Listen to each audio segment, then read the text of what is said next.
Hello বন্ধুরা, অন্ধকার রাস্তা দিয়ে হেঁটে যাওয়া যেমনটা সহজ মনে হয়, কিন্তু অনেকটা রিস্কও মনে হয়।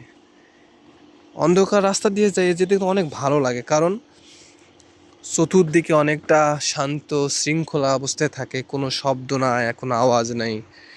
হ্যাঁ, এর ভেতর দিয়ে যখন আপনি হেঁটে যাবেন, অনেক সময় ভয় লাগে, হালকা হালকা ভয়, কিন্তু অনেক শান্তি পাওয়া যায়।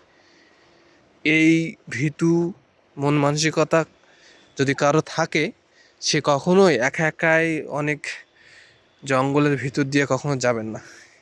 আমি যাচ্ছি এই রকমই একটা রাস্তা, যেখান দিয়ে কখনো কেউ যায় না। অনেক গভীরের একটা রাস্তা, এটা দেখতে পাচ্ছেন। এটা কিন্তু অনেক পানির ট্যাঙ্কি, বড় বড় পানির ট্যাঙ্কি এগুলোতে হচ্ছে পানির রিজার্ভ থাকে।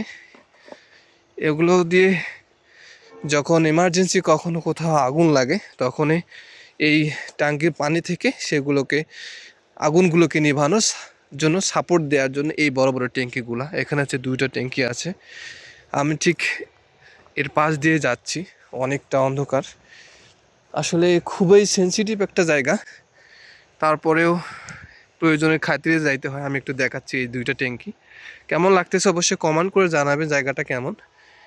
তো বন্ধুরা, আমি জাস্ট এতটুকু দেখানোর জন্য এই ভিডিওটা করলাম, তাছাড়া আর কোনো কিচ্ছু না। যে জায়গাটা দেখায়, আর হচ্ছে কেমন একটা অন্ধকারের ভেতর দিয়ে হেঁটে আসলাম, তাই দেখাইলাম।